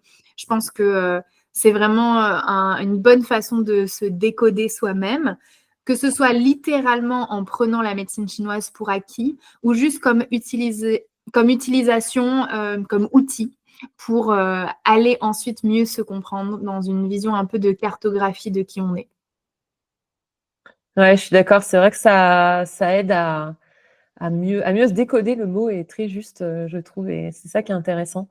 Et que ce soit, oui, soit en utilisant la médecine traditionnelle chinoise, ou oui, juste en parlant d'émotions. Moi, j'aime bien aussi utiliser ce qu'il y a dans les textes, notamment en ce moment les Yoga Sutras, par exemple, mais il y a plein d'autres textes aussi qui parlent de ça aussi. Donc, c'est vrai que c'est. Et en yin, on a beaucoup le temps, en plus, de parler aux élèves de ça. Et les élèves ont eux-mêmes le temps d'être posés et d'avoir ce petit moment plus introspectif. Donc, c'est ça en yin qui est intéressant, quoi. Et c'est vrai que quand on est très sensible, on a un peu quand même le mental qui tourne pas mal. Donc, j'aime bien aussi, moi, dans le yoga, après, en général, d'avoir à la fois, soit de revenir dans le corps si on a besoin de sortir de là-haut, ou de revenir dans la tête si on a besoin plus de prendre ce petit pas de recul ou d'analyse ou d'exploration. Et le yin, pour ça, est super, quoi. C'est une super pratique. Qu'est-ce qui constitue pour toi un cours de yin idéal? J'ai un peu une double réponse, c'est-à-dire que je pourrais dire ce qui constitue un cours de yin idéal d'un point de vue logique, tu vois, sur le Mhm. papier, et que je vais encourager mes élèves à faire. Et puis après, il y a ce que moi j'aime en tant que Oui. personne et tu vois, de mon avis personnel. Donc, on va dire un cours idéal de façon générale. Pour moi, ça va être un cours qui respecte les grands principes du yin. Ça va être un cours qui laisse du temps dans les postures, parce que ça, c'est quelque chose que je vois trop souvent, de rester 2 minutes dans toutes les postures et on passe à autre chose. Pour moi, tu n'as pas le temps de t'installer, c'est pas du yin. Même pour un yin du matin, on veut quand même rester à minima 3 minutes. Enfin, il faut un peu de temps quand même pour être dans la posture et vivre le ressenti yin. Et après, je dirais que c'est un cours qui est mené avec un objectif, avec une intention. Donc ça va être le général, on va dire. Donc cette intention, elle pourrait être vaste, hein. Elle pourrait être faire du bien à son dos, comme elle pourrait être quelque chose d'une thématique, comme tu disais, les Yoga Sutras par exemple. Après, un cours idéal pour moi, ça va être un cours de yin. Moi déjà, pour ma pratique personnelle, je préfère les yin du soir. Moi, j'aime mijoter vraiment longtemps dans les postures. J'aime vraiment rester longtemps. C'est quelque chose, quand moi je pratique seule, 5 minutes, c'est mon temps minimum hein, que je vais rester dans une posture. Ma pratique personnelle de yin, c'est en général 5 à 10 minutes sur mes postures. Je fais attention de ne pas aller au-delà, parce qu'après je m'endors dans les postures. Donc, oui, tu l'avais dit dans un épisode, oui, tu étais restée 20 minutes une fois. Oui, je m'étais bloqué le dos, mais c'était pas rigolo du tout. Je m'étais bloqué le dos parce que je m'étais endormie en ponton. Bon, la catastrophe, mais voilà. Donc, je fais attention maintenant. Mais oui, j'aime vraiment mijoter longtemps, donc ça va être ma préférence personnelle. Et j'aime un cours où on est guidé avec espace. Moi, c'est vraiment ça. Donc, j'aime la guidance, j'aime être accompagnée. C'est vraiment un plaisir, en plus, quand tu es enseignant, de ne pas avoir besoin de penser, qu'on pense à ta place. Ça, j'adore.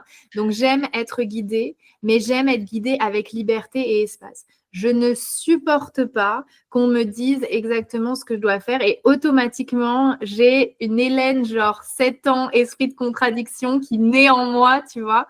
Je me rappelle d'un cours de yin que j'avais fait avec une nana qui voulait absolument qu'on ait les paumes de main tournées vers le ciel dans toutes les postures.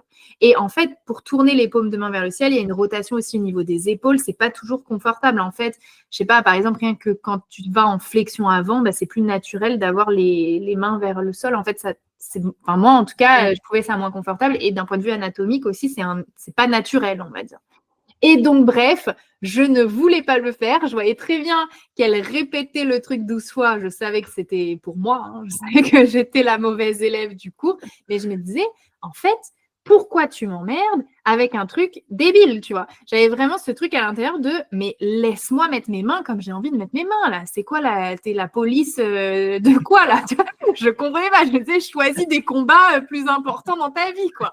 Franchement, Et donc ça va être vraiment mon plaisir personnel de sentir que la personne, elle est maître de son navire, qu'elle guide, qu'elle a un propos, que je peux la suivre, que je lui fais confiance, que je vois que c'est l'enseignant, que ce qu'elle me raconte, c'est cohérent, que sa séquence, elle est maîtrisée, que ce qu'elle veut me faire faire, ça a du sens, mais qu'au travers de tout ça, j'ai de la liberté d'être moi, que ça soit aussi bien pour ajuster ma posture, que aussi bien pour interpréter, comprendre et intégrer la thématique que la personne me propose.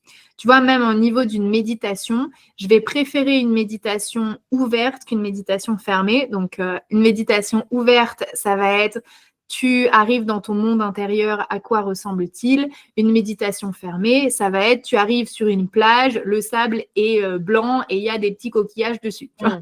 Et oui. Bon, moi, ça me parle moins.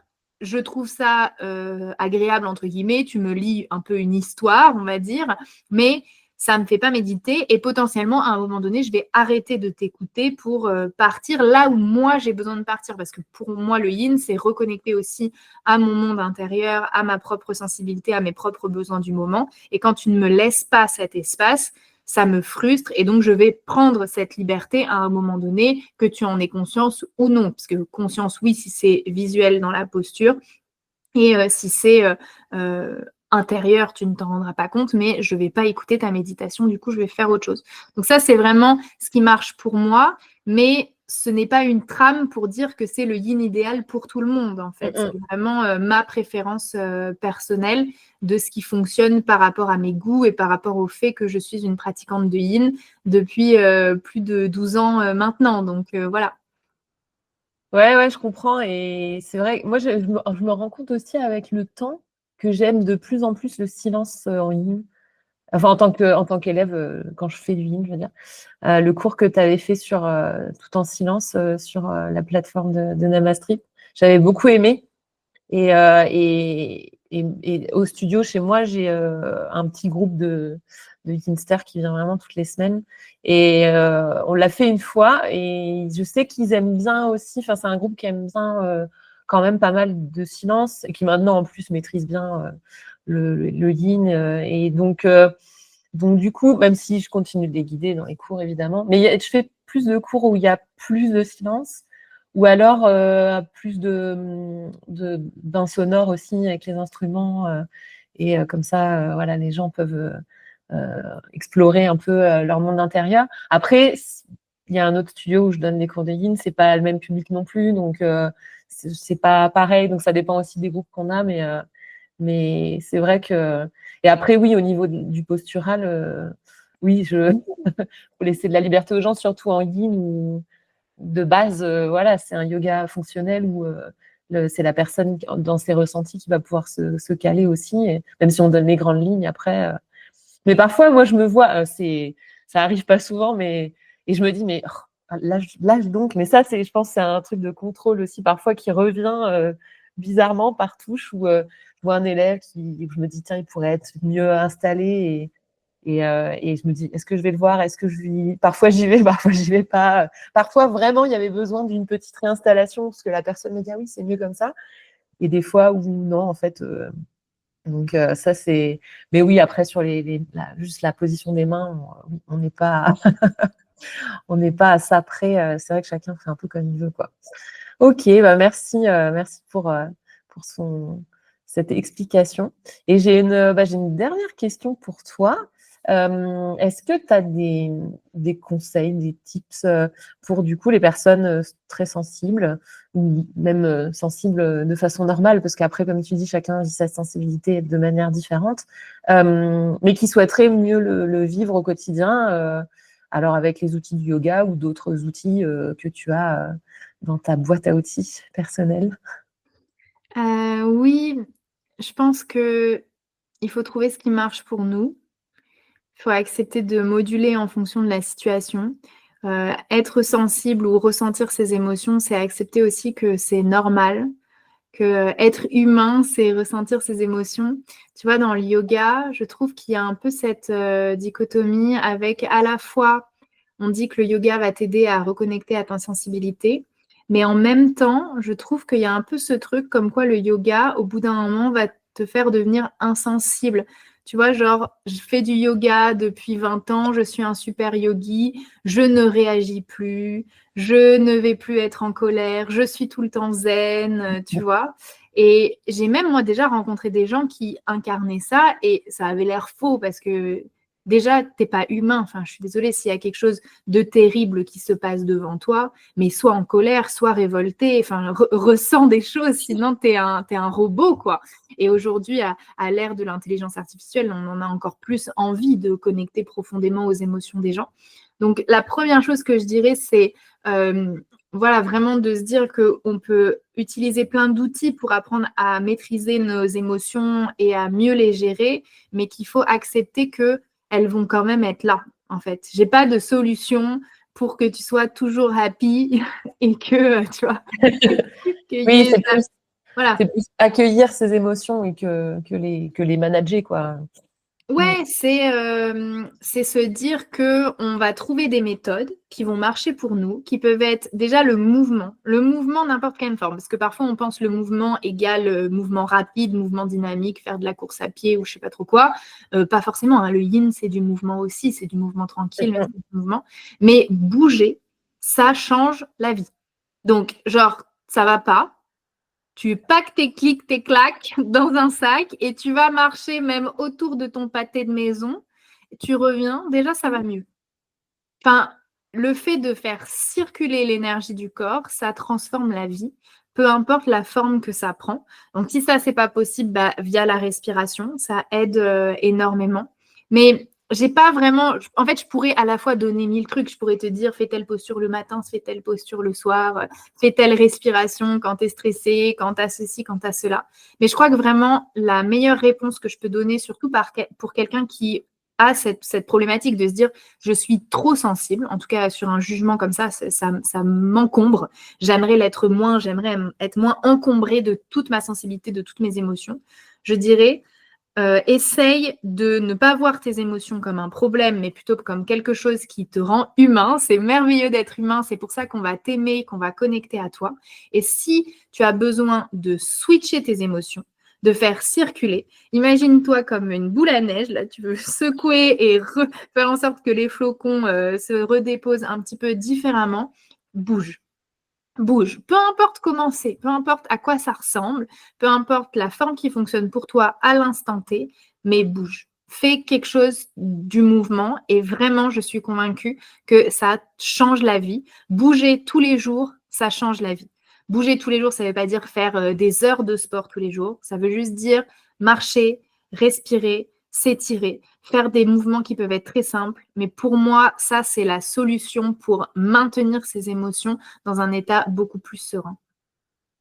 Ouais, je suis d'accord. Le mouvement, oui, et peu importe la forme qu'il va prendre, le yin, c'est un mouvement doux, le vinyasa, ça va être plus dynamique, marcher, juste bouger, ouais, c'est important, ouais. Merci beaucoup pour ces petits conseils. Et oui, après, chaque personne va fabriquer sa petite boîte à outils personnelle. Il y a des outils dans le yoga et puis il y en a aussi partout ailleurs, dans d'autres disciplines et d'autres pratiques aussi. Et puis Après, aujourd'hui, franchement, il y a tellement de yoga sur Internet disponible. Enfin, moi, cet été, je vais lancer un programme. Il y a plein d'autres profs qui ont des programmes de yoga. Il y a même des vidéos sur YouTube. Il y a des applis. Enfin, c'est complètement possible de trouver quelque chose qui est disponible et qui est adapté à ce que l'on veut. C'est-à-dire que parfois, on se dit, ah oui, mais bon, moi, sortir de chez moi. Ah oui, mais bon, moi, il n'y a pas de studio à côté. Ah oui, mais bon, moi, ça coûte cher. Ah oui, mais bon, moi, merci bien, j'ai 3 gamins, que tu veux que je trouve le temps. On va te trouver du yoga qui fait 10 minutes. Enfin, je veux dire, je pense oui, qu'il n'y a pas. C'est-à-dire que parfois, on est face, et ça, je pense que aussi la sensibilité peut parfois nous mettre dans ce genre de mood, où on est face à toutes les problèmes. On voit toutes les barrières, tous les obstacles. Et en fait, quand tu bouges, je crois aussi que soudainement, tu vois une nouvelle porte qui s'ouvre. Tu vois, parfois, devant toi, tu vois juste une grande fosse au lion. Là, tu te dis, bah, il n'y a que des problèmes, je ne peux pas avancer par là. Bah, va bouger. Et je te jure, soudainement, tu vas te dire, ah bah tiens, il y a un chemin autour de la fosse au lion. Il y a soudainement des nouvelles perspectives qui arrivent, des nouvelles possibilités. Et ça change la vie. Ouais, exactement. Oui, ça c'est vrai. Et puis, ça permet aussi de faire le tri. Et quand on est trop à ruminer, ouais, un petit mouvement même. Enfin, aller faire la vaisselle, aller cuisiner, aller faire un brin de ménage, peu importe quel type de mouvement aussi. Ça peut être juste bouger légèrement et ça permet déjà de commencer à s'éclaircir un petit peu les idées. Ouais. Oui, il y a des gens qui trouvent beaucoup de clarté là-dedans. Après, il faut trouver ce qui marche pour nous. En effet, faire le ménage, souvent, on n'aime pas, mais après, la maison, la maison est plus Ouais, chère. enfin, je dis ça, mais voilà, c'est Mm. bon, moi non plus, hein, je suis pas, le ménage n'est pas ma grande passion. Mais c'est vrai qu'en fait, moi, je me suis toujours dit que ça me faisait le ménage aussi dans la tête, enfin, dans les idées, quoi. Donc, parfois, je me dis bon, allez, je vais faire ça et c'est 5 minutes, 10 minutes, j'y passe pas non plus. Et après, hop, là, ça nettoie aussi ce qu'il y a à l'intérieur du Et cerveau. après, si je peux faire une petite suggestion d'une application que j'adore, Mhm. je n'ai pas de part dans l'application. Ça s'appelle Finch, Finch. Et c'est une application type un peu to-do list où tu mets du coup les choses que tu as à faire dans ta journée, mais c'est tourné comme un jeu. Et surtout, il y a un grand axe autour du bien-être. Donc, dans l'application, il y a des exercices de respiration. À chaque fois que tu te connectes à l'application te demande comment tu vas. Et si tu dis que tu vas pas bien, soudainement, elle te propose son kit de survie. Et dans le kit de survie, tu as plein d'exercices donc pour respirer, mais aussi de journaling, de choses comme ça. Et l'application est tournée de façon hyper mignonne. C'est un petit jeu, donc tu as un espèce de petit pingouin. Et ton petit pingouin, il grandit au fur et à mesure que tu valides tes différents goals. Et quand tu valides ton goal, tu gagnes des petits diamants et après que tes petits diamants, tu peux décorer la chambre de ton pingouin, emmener ton pingouin en voyage, lui acheter des vêtements. Enfin, tu vois, c'est hyper mignon. Franchement, c'est hyper chou. Je Et connaissais pas. il n'y a pas du tout... si tu n'as pas fait ton goal, il n'y a pas de punition, il n'y a pas de choses comme ça. C'est pas du tout punitif, c'est tout le temps positif. Et à l'intérieur de l'application, il y a vraiment tout ce truc autour du bien-être qui est très, très fort. Et franchement, c'est une application que j'adore. En plus d'être très pratique parce qu'elle fonctionne donc comme une to-do list, donc ce qui fait que tu peux littéralement t'en servir pour te rappeler ce que tu as à faire dans ta journée. Mais en plus de ça, il y a vraiment tout ce truc hyper chou. Et quand on a du mal à se motiver parfois à faire certaines tâches, surtout, je sais que parfois sur certaines périodes de la vie, parce qu'on a beaucoup parlé de la sensibilité d'un point de vue général, mais après, il y a juste le fait que parfois on vit des trucs chiants et en fait, c'est dur, quoi. Enfin, et ça, sensible ou hypersensible, juste la vie est dure parfois. Et donc, dans ces moments-là, sur l'appli, tu peux avoir vraiment des... Tu as par exemple toute une section où c'est hard days, donc les jours difficiles, et tu peux avoir dedans juste, tu vois, comme goal, te brosser les dents, te doucher, juste être, prendre un moment pour respirer. Enfin, c'est des choses voilà, qui peuvent être, je trouve, hyper valorisantes et qui peuvent donner un coup de boost et se sentir bien même dans les jours où c'est assez difficile. Donc voilà, je recommande cette petite appli. N'hésitez pas à m'ajouter en ami, comme ça on s'enverra des petits cœurs avec nos pingouins. Ah, je connaissais pas du tout cette appli. Ah bah, Je je note. vais t'envoyer une invitation, Clémence. Ah bah, avec plaisir. Et je Parce que mettrai figure-toi, le nom. Clémence, que ton pingouin peut avoir un animal de compagnie. Et donc, je vais t'envoyer un petit animal de compagnie. Ouais, c'est génial. Non, mais c'est vrai que c'est top. Et la partie hard days là, que tu disais, c'est vrai quand quand on se sent très figé, quoi. Enfin, le système nerveux très figé, moi, ça m'est arrivé pas mal ces derniers temps. Oui, des choses toutes basiques, c'est dur de les mettre en route. Donc, c'est vrai que c'est un bon aspect aussi à Et prendre. lui, sur l'appli, il te propose des objectifs tous les jours. Donc, toi, ensuite, tu mets tes goals, tu fais comme tu veux. Toi, tu crées ton truc, tu peux créer tous tes goals, mettre tes objectifs à toi, il n'y a pas de souci. Mais lui, tous les jours, il va te mettre 4 goals qui sont de l'application, tu vois, et que tu peux choisir de faire ou pas faire. Et donc, souvent, parmi les goals, il y a, par exemple, réciter une affirmation 3 fois. Donc, tu vois, Ah ton oui. affirmation, ça peut être genre... avec les émotions, ça pourrait être je suis en paix avec mes émotions. Et donc, tu vas avoir ça 3 fois. Donc, juste, par contre, c'est en anglais, il faut le savoir. Donc, même si c'est pas très difficile et c'est complètement utilisable, parce qu'après, tu rentres tes objectifs, donc tu peux très bien les écrire en français, l'application est en anglais. Et donc, les choses qu'ils te proposent, par exemple, les exercices de journaling, il faut être capable de lire la question en anglais. C'est jamais des trucs très compliqués, mais bon, si on ne lit pas du tout l'anglais, c'est moins pratique, on va dire. Ok, bah Finch, je noterai dans la description de l'épisode. Franchement, c'est très chouette, très chouette. Ouais, J'aime je vais beaucoup. tester. Tu m'as donné envie. J'ai converti tout le monde dessus. Ouais, c'est une bonne idée, une bonne façon aussi, je trouve, comment dire, nous qui sommes à notre compte freelance, hein, de désacraliser un peu la fameuse to-do list et les trucs à faire et de retrouver un peu ce truc du jeu. C'est important parce que d'autant plus quand on est à son compte et que on a parfois du mal à décrocher du boulot. Si on peut au moins rendre certaines choses un petit peu plus ludiques, c'est pas mal. Surtout s'il y a un petit pingouin derrière mignon qui nous attend. Oui, l'appli est trop chou. Et tu vois, moi, par exemple, ça m'a refait lire.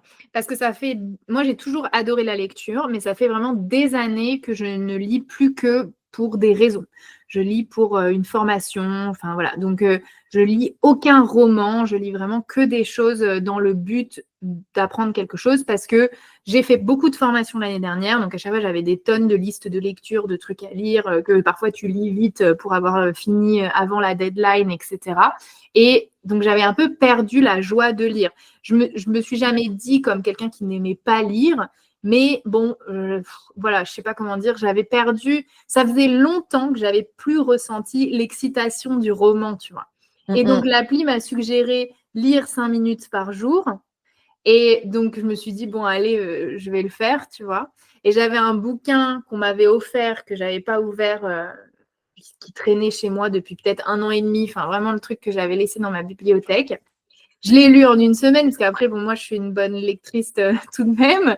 Et ça y est, là, je suis toutes les semaines chez Cultura. Bon, c'est un enfer, par contre, parce que du coup, je passe des heures à chercher des bouquins. D'ailleurs, envoyez-moi des bons livres à lire. Voilà, je prends des bons livres à lire.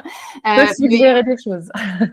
Mais ouais, du coup, tu vois, ça m'a redonné le plaisir de la lecture que j'avais perdu depuis, je dirais, 2 ans, tu vois. Ah, c'est chouette. Non, mais ça, c'est bien. Bah, je vais tester cette petite appli. Eh ben, écoute, merci beaucoup, Hélène. On arrive au bout. Enfin, en tout cas, moi, je suis arrivée au bout de mes questions.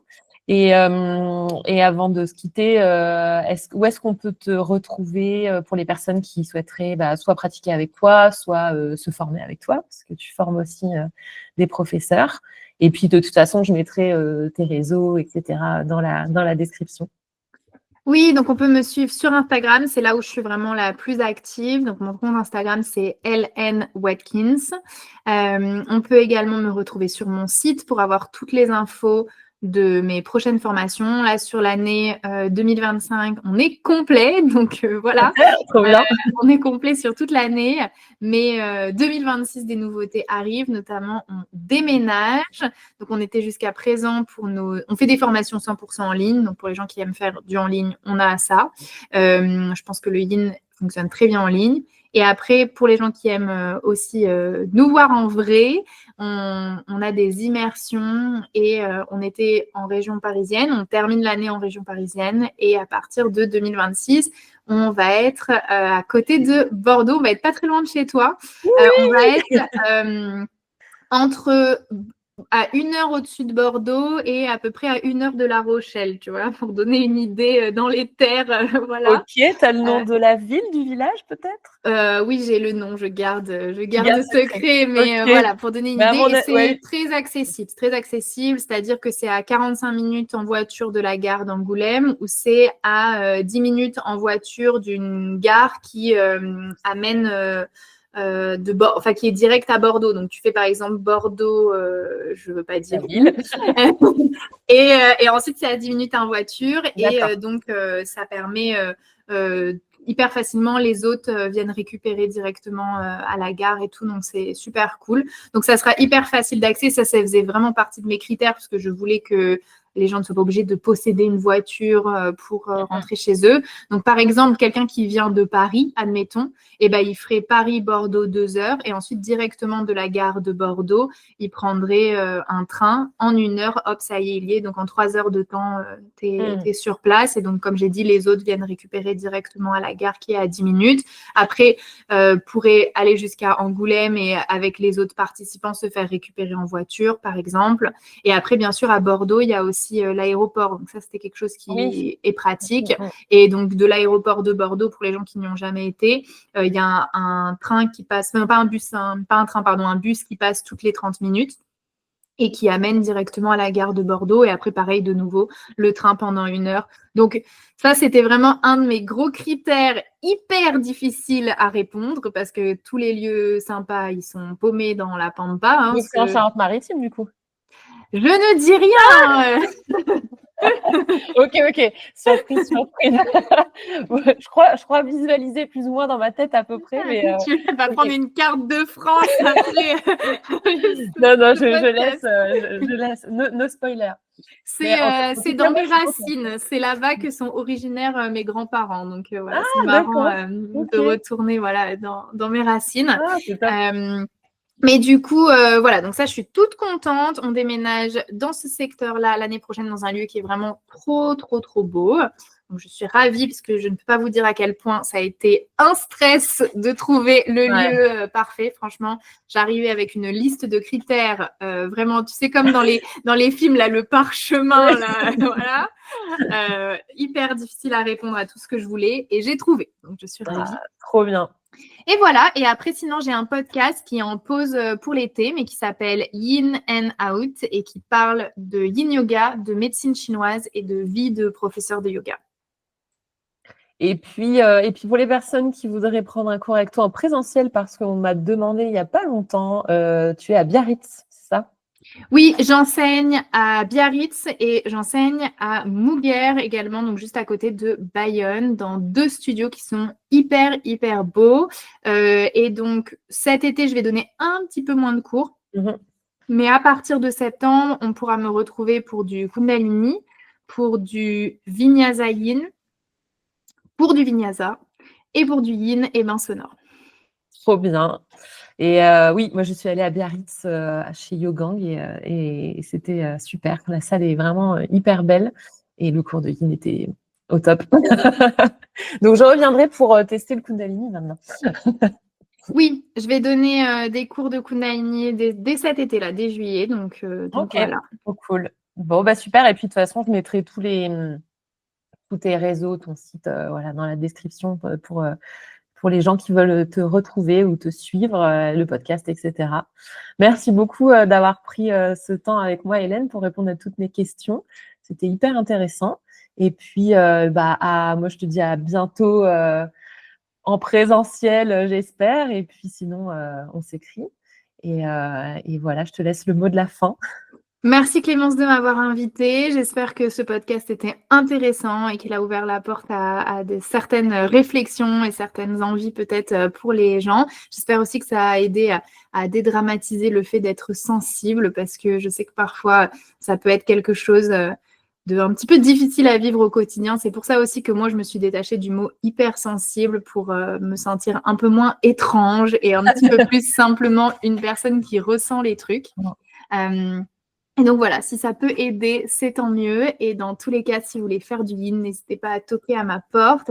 N'hésitez pas aussi à passer sur mon Instagram où j'essaye vraiment de faire un maximum de contenu qui soit utile, pratique pour les gens qui veulent découvrir ou approfondir le yin. J'ai une newsletter pour les enseignants de yin. Enfin, j'ai vraiment plein de ressources en place. Donc, n'hésitez pas à y faire un petit tour. Super, ce sera tout noté. Merci beaucoup. Et puis, à très vite alors. Merci Clémence. Si vous êtes arrivé jusqu'au bout de cet épisode et de notre conversation avec Hélène, merci 1000 fois.